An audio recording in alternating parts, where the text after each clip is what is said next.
Good. Contact details means what?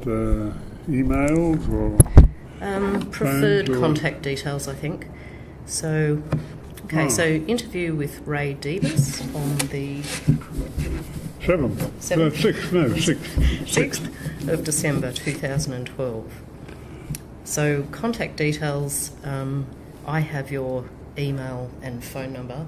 Good. So how about if I include those when I contact them? Yes. Mm-hmm. Okay, so on what date did you first begin to work in the area of educational research? Well, it would have been early in 1951 when I was an undergraduate honours student, and I did an observational study of aggression in young children in a preschool centre. So I stood and watched them for 40 days, and not 40 nights, 40 days, and then looked for some relationships amongst the observations. So then, on employment, I started with the University of Sydney in 1958, and retired the first time in 1996. Then with part-timing and honorary positions, so I kept going till the end of 2008, which makes 50 years. That must be a record. I'm sure it's one that isn't likely to be equalled again, because people move around much more. But That's I found very satisfying there, so I stayed. And what kinds of roles did you have? Well, for 16 years I coordinated the honours school, and that of course brought me into working with supervising and advising students who were doing honours theses, and then I had 11 years as graduate coordinator, and subsequently had other things all related to graduate work in the latter period. Okay. And I know from myself, having undertaken various of your master's courses, so your teaching was mainly in postgraduate?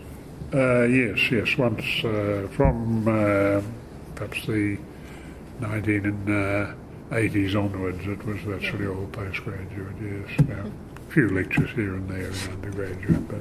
Actually, I experienced those as well. Oh, did you? Yes, I did. Well, in whatever the Ken Sinclair used to teach, the human development. Yes, he coordinated for a while, and I used to come in with social learning theory, I guess.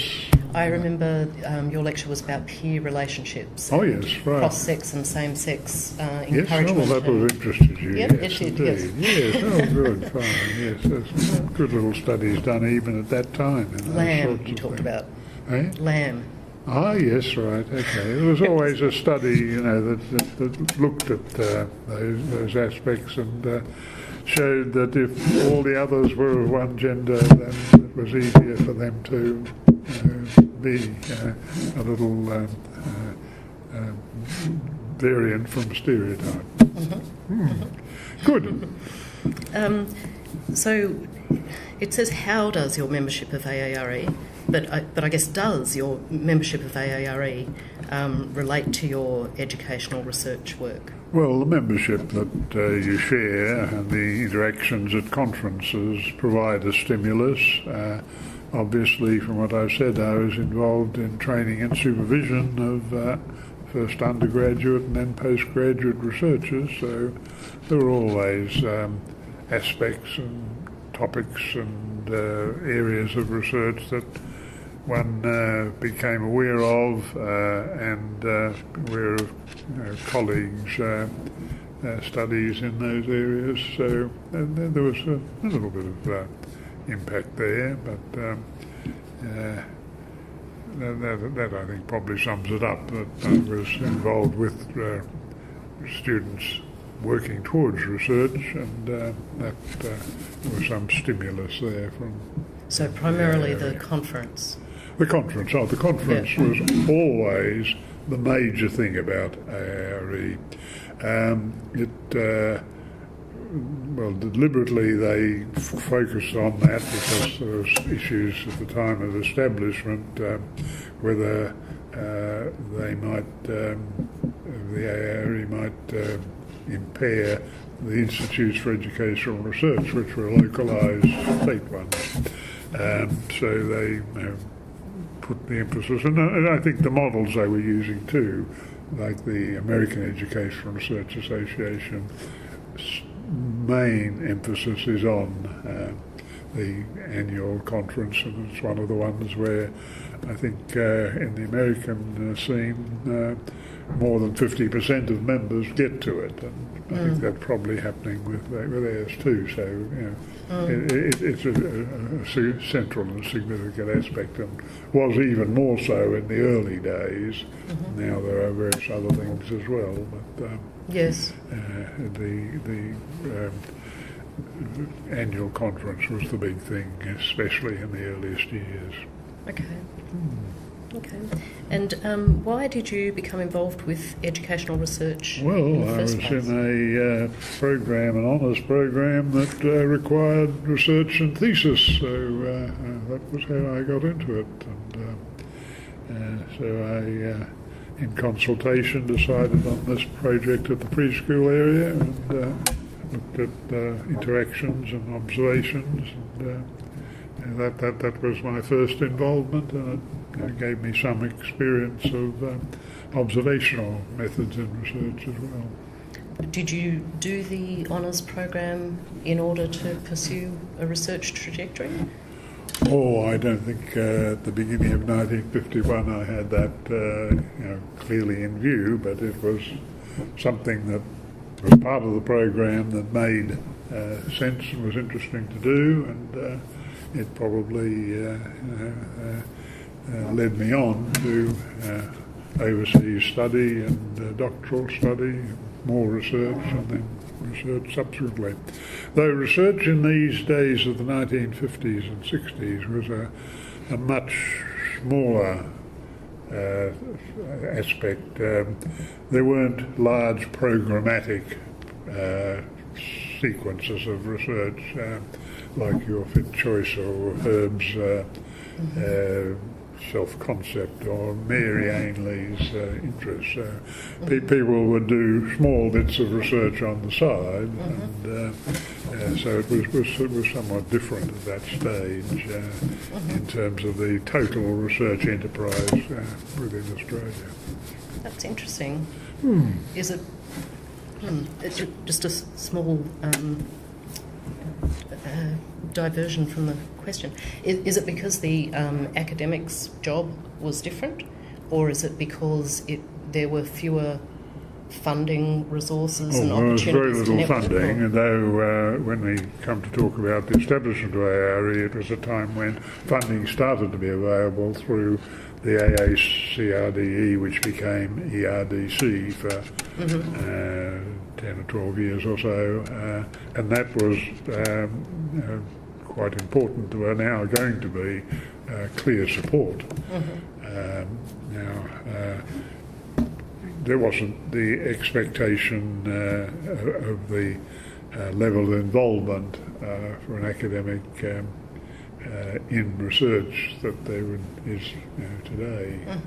So it was a small scale sort of thing, but it began to grow when the special committee that became the ERDC, Education Research and Development Committee, gave grants, and that started the expansion of what research people can do. Okay. Can you remember your very first AARE conference? Oh yes, well there was a foundation one first of all, which was held in Newport, and the first conference of the 42 that I've been to was in Broadbeach, and I can remember that quite well. What are some memories that stand out as highlights? Well, again, there were a lot of the quality of papers was variable. There were quite a few pot boilers, and that's one of the things that has happened in AARE over all the years. The quality and rigour of research is increasing along with its scale and with that the programmatic characteristics of it by the major researchers in various fields. Mm. But it was a first coming together of people, and it was right on the beach, and it was a bit of a celebration at the annual dinner, the first annual dinner. So it was quite good. Was it a small group and mostly from the locale? Queensland, New South Wales and Victoria. The formation of the foundation group was a couple of people getting together saying, now who should we have as initial members? Mm-hmm. And the result of that was that you got mainly males, mainly people in educational psychology and measurement, and probably mainly from those 3 states. Mm-hmm. The group planning, the first one, had been planning to suggest that it be held in August each year. Mm-hmm. But Professor Connell got up and suggested that it should be at the end of November or the beginning of December, and that the first conference should be at the Gold Coast. And so that has been followed ever since. Yes, that's quite remarkable, actually. Yes, indeed. So everyone acceded to that, and they enjoyed the conference. Okay. And do you continue to remain active in educational research, and why? Well, I'm not doing educational research. I remain interested. I remain reading the 11 journals that I've subscribed to at the time I retired, the second time. But one has to be doing research, looking for grants and so forth, and that I opted out from at this stage. It was somewhere in between the first and second retirement. And, so I still read the journals, and I still enjoy the quality of articles, but at the age of 81 I'm probably not able to keep up with the activities of subsequent generations of researchers. But I do think that you do remain active in a mentoring role. Oh yes, even so, people will send me manuscripts or drafts, and I'll give them some feedback, and there's still that kind of role. Yeah. Okay, so moving on to the emergence of AARE, what do you regard as the key drivers which led to establishing AARE? Well, there was a felt need for collegial organisation of educational researchers, and particularly with the establishment of the granting group, especially for education, the AACRDE, which became ERDC. So here there was going to be opportunities for enhancement researching. So you needed an organisation. You also needed one that would, and this has been an important part of what AARE has been doing, that developed skills and in research that's now called capacity development. Yeah. And I think too, many of the people engaged in educational research had been to meetings like the American Educational Research Association, and they saw how that organisation operated, and it was something like that we wanted here. So that was the context of the establishment as I remember it. So these days it's it's called an international association, but was there thought of that at the time, or it was to have something particularly Australian? It wasn't thought of. I mean, there was a general idea that we had fraternal or sororal organisations in other places. The executive officer of the AARE came out to the foundational conference, and it was that collegiality between them was. But it wasn't a time when people, as they do now, had overseas collaborators in the way that they do now, so that it was quite on a different scale, but the needs were there for capacity development, for collegial interaction, and the development of extra more people who would, in various contexts, because there were contexts like the state departments of education, which had their own research division, often very small, and there were a few people in teachers' colleges, but so that there were people in varied contexts who could well be brought together in an organisation like this of this kind.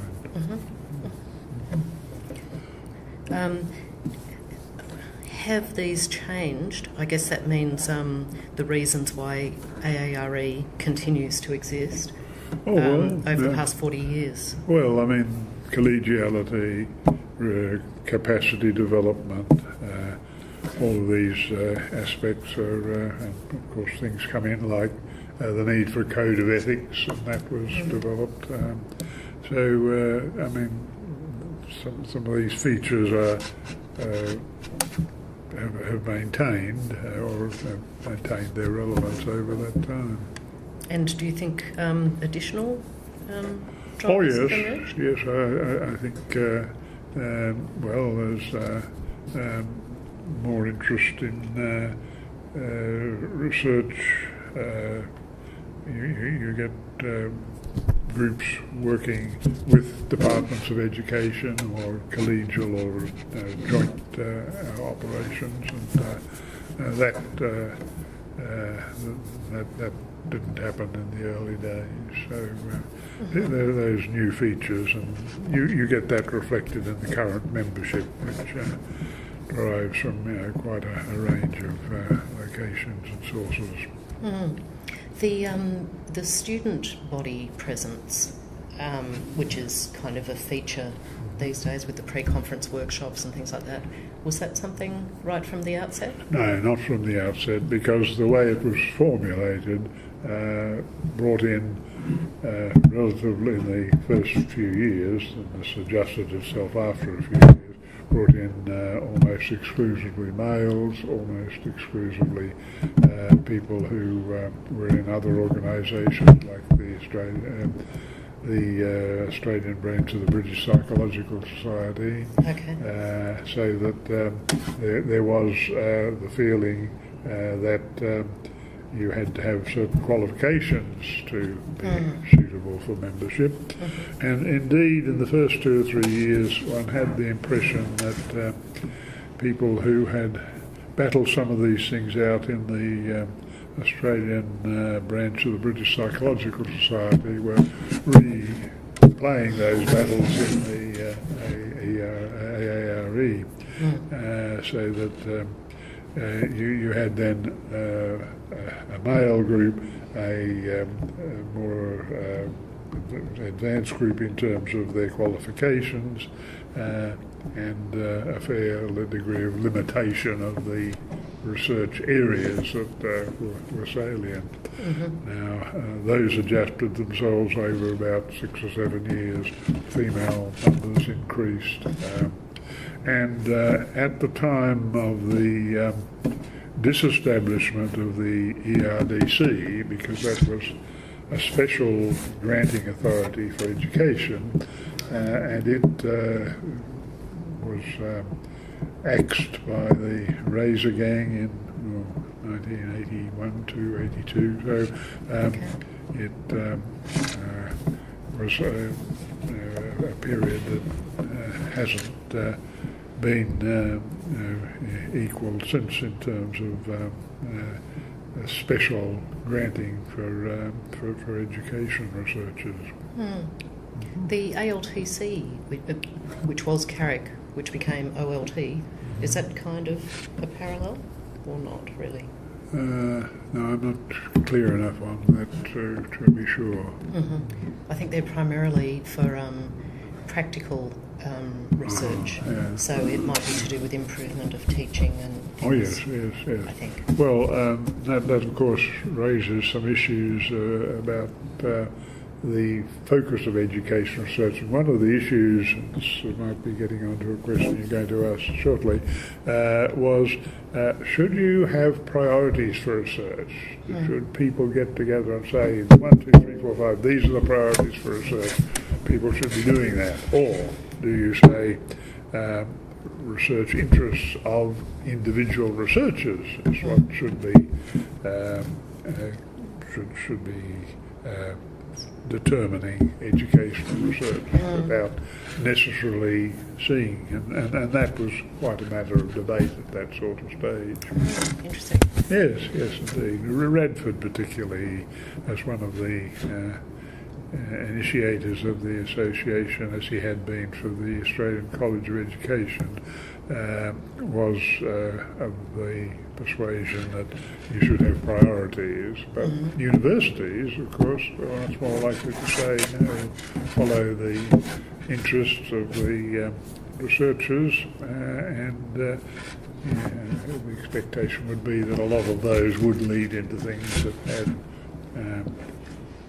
practical relevance for educational settings. I guess we need both approaches. Yes, indeed, yes. Okay, so in what ways has educational research changed? We've talked about a little already, in relation to the changing roles of the university. Well, one of the big things, of course, was the development of doctoral programs in universities. Up to a certain point, doctoral candidates were mostly going overseas, either to London or other British universities or to the United States.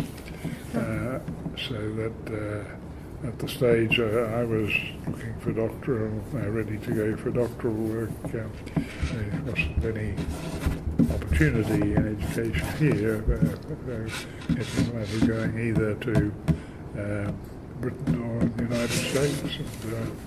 And Professor Connell had been very active and knew very well the people at the University of Illinois, so that was where quite a lot of students went. Now, with the development of doctoral programs, then that changes it's one of the big changes, research-related changes in the role of the university. So, because graduate students do quite a substantial proportion of the research that's done in education. Yes. And that is a major one.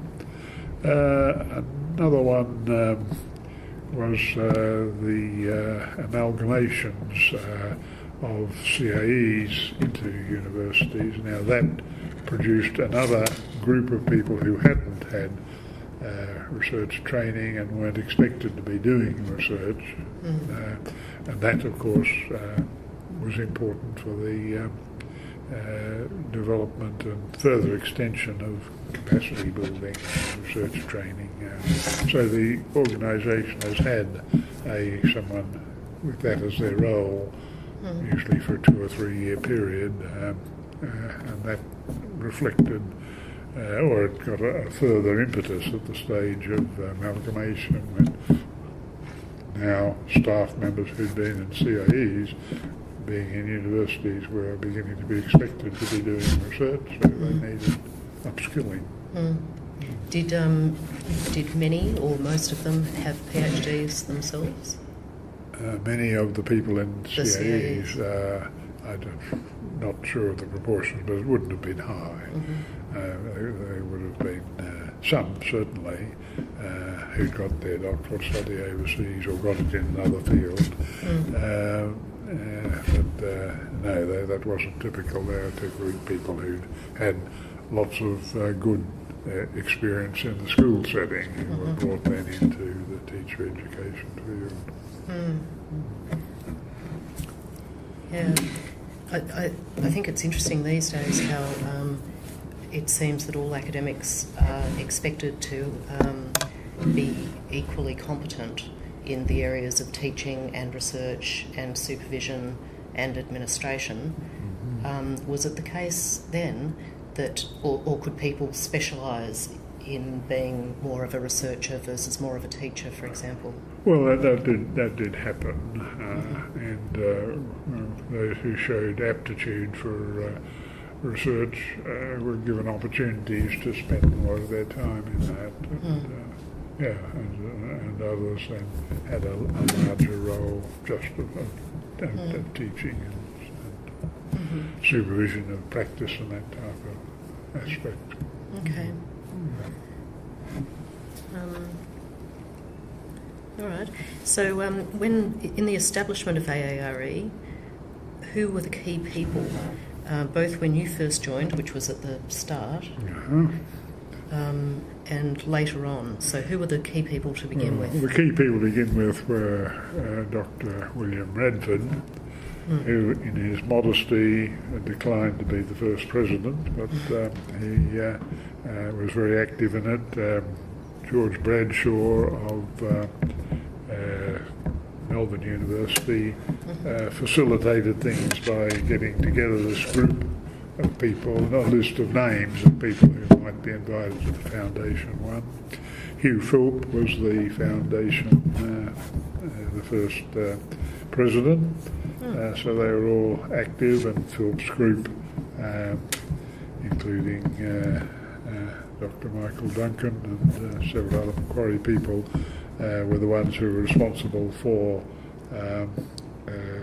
organising the foundation conference, and they took the early office bearers, and Radford, who had, he of course had experience of seeing the AARE, and he was the most prominent person, but he declined to be, eventually agreed to be the fourth president.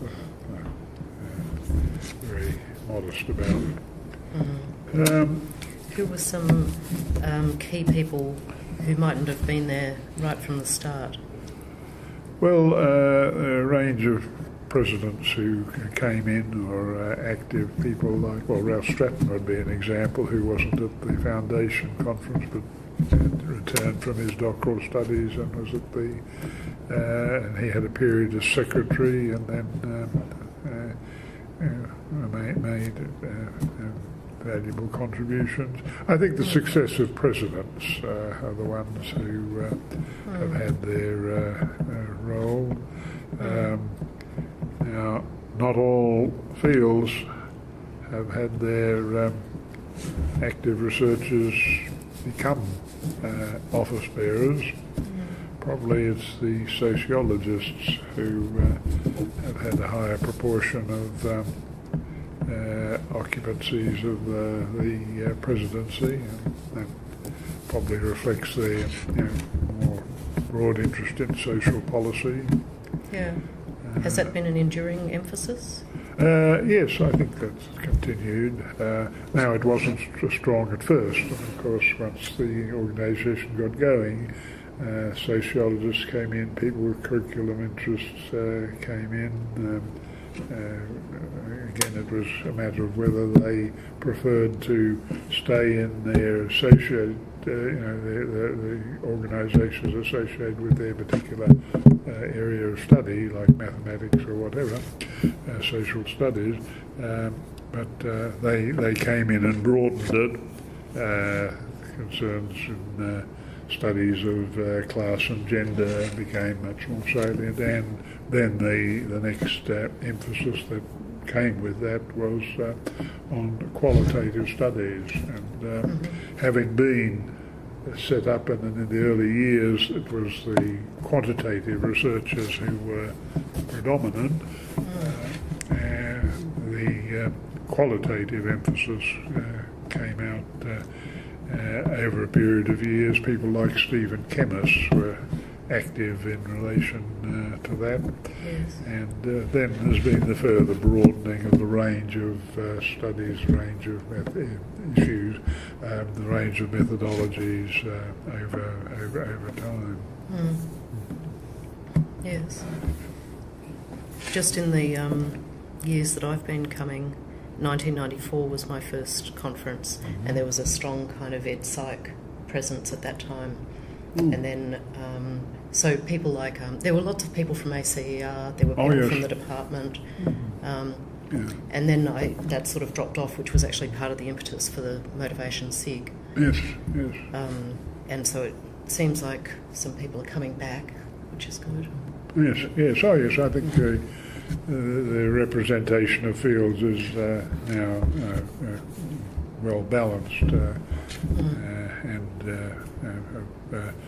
qualitative and quantitative research and mixed method types of studies and so forth are now in better balance. So I suspect there's still less quantitative researchers than ideally there might be.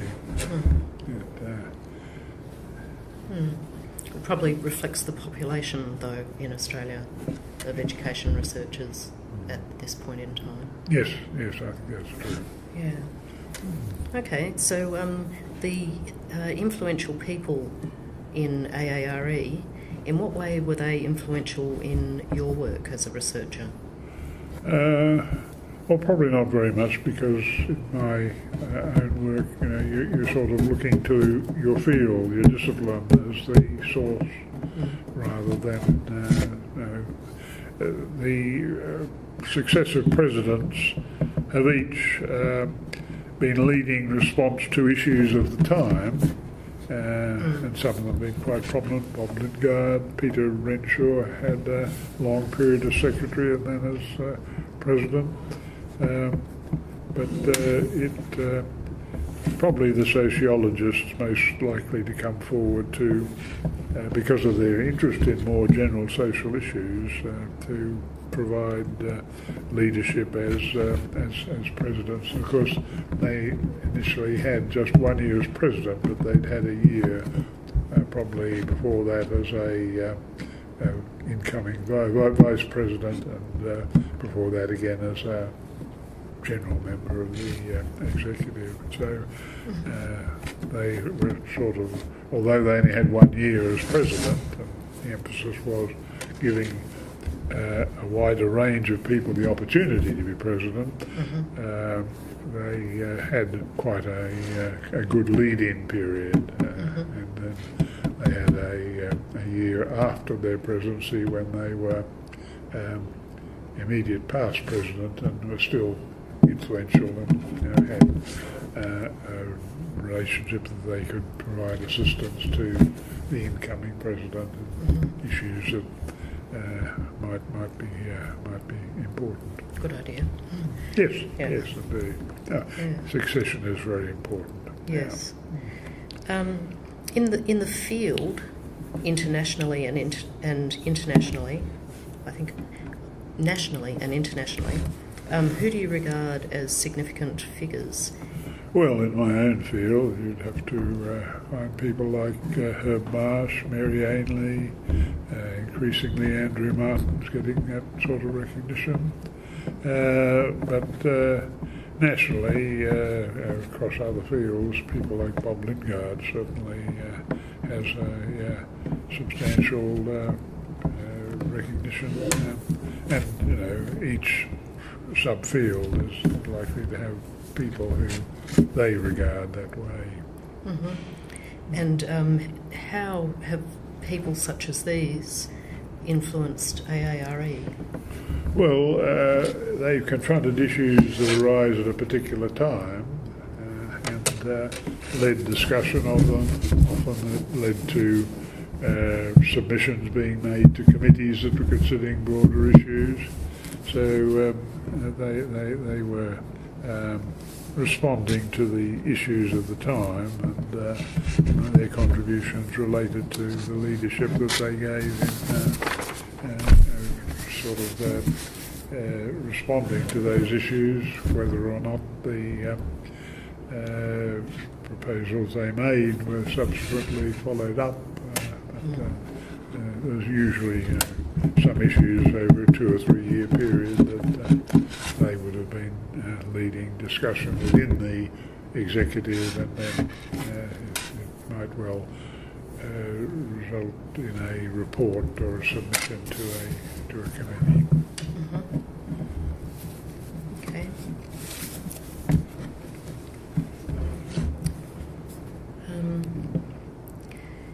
AARE currently, what do you think its role should be? Well, I think it's got multiple roles. The important one is the collegial role, the bringing together of researchers. I think the annual conference is still very, very important, and the interactions and the discussions that go on there. Secondly, a concern with the capacity building, stimulating quality, improving knowledge of research methods, training of researchers, and that's facilitated too by the provision of awards. The doctoral one particularly, I think that just made everyone realise what high quality doctoral work was being done, and I think all of these features are leading to a continuing enhancement of quality and rigour of educational research.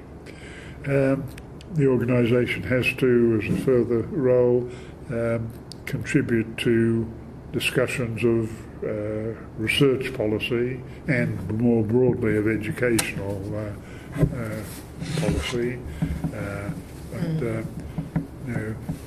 There are aspects of research policy, categorisations of research in relation to other disciplines. All of those can be ones that involve work over a period of time. And then the content of what's done, the development of interventions in large or small contexts that are moving to bring insights and programs of research to contribute to educational development in schools and other organisations.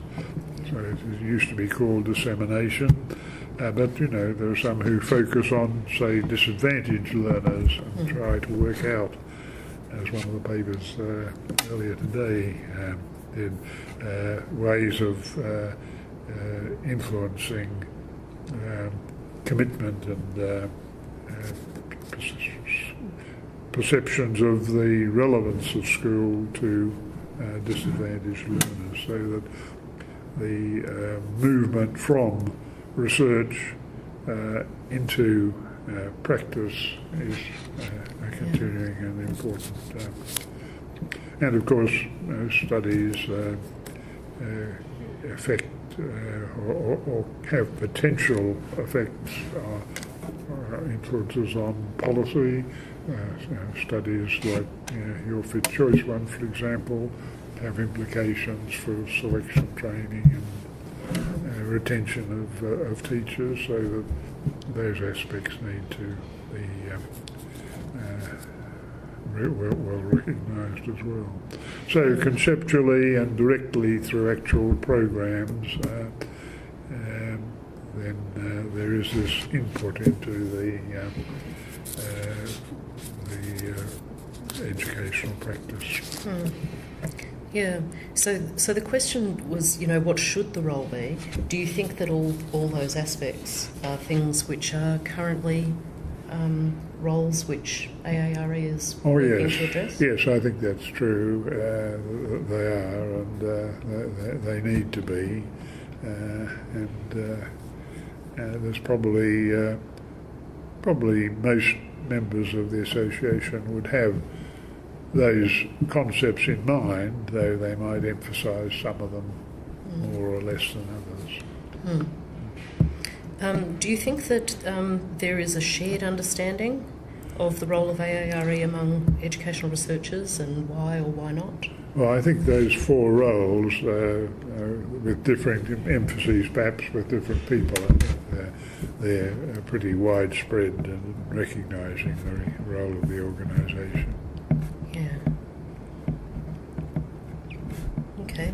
And how, anything additional to say about how would you describe AARE in contributing to educational research as a field?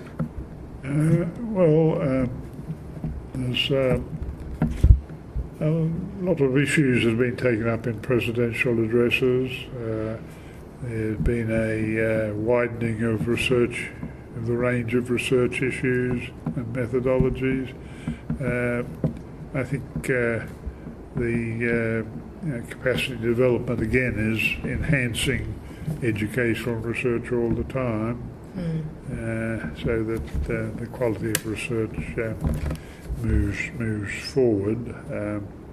Because in the very early days there were very minor studies and pot boilers that were referred to, presented, but nowadays, there's still always some of those, but more substantial studies and analyses are presented. Okay. And over this period of time, in what ways has AARE matured as an association? Well, I think that enhancing quality and rigour of research is part of a maturing of the role and the achievement of the roles. I think certainly the enhanced emphasis on capacity building, which has been a theme right through from quite an early point, research training and enhancing the capacity of researchers. And I think a significant enhancement came with the establishment and development of the role of the SIGs, special interest groups, which bring together people with kindred interests more directly and increasingly are being used as a basis for structuring the program. I think that that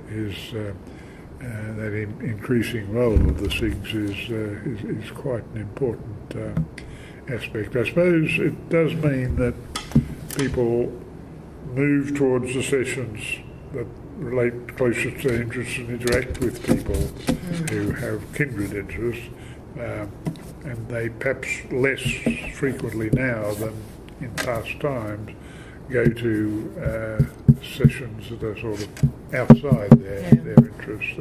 Probably people did more of that general visiting sessions that were not closely interested, but the quality of the discussion and the way in which people are drawing on concepts that others in their SIG group have developed and have looked at them in relation to their own interests is I think, an important aspect. So I think the increasing role of the SIGs is an important feature. When did they start? They were low-key at first. I think it was the 80s, somewhere in the late 80s. You'd have to check that. 86 or something like that. But it was slow to develop. And the idea, well, you used to have an annual dinner for the whole organisation. Yes, I remember those. Yes, now it's separate dinners for the kindred groups. So I think that increases the quality of collegiality within the group of mutually interactive researchers in particular fields. Is it just because there's more people? Well, that of course is yes. You now get things that are quite large. I don't know. Motivation is one of the larger ones, I suspect. But, I don't know about that. There are changes within it, but I think their activity and their effectiveness is increased by the fact that there are more people who come together with common interests and meet them through the program and through informal interactions in the course of the conference. Okay. And any significant moments at any point in time that particularly stand out for you? Oh, I think the earlier balancing of the male educational psychology measurement initial membership with the broadening of the range of fields. I'm not sure what the current gender balance of the association is, but it's certainly much more equitable. The CAE amalgamations brought in a wider range of people and enhanced the emphasis on capacity building. And I think the SIG groups, as they're increasingly becoming a major aspect of the organisation, I think so particularly significant development.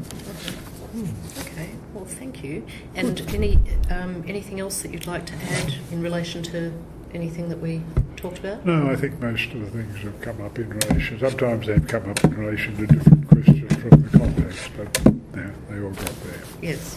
Okay. Good. Thank you very much. Okay. We took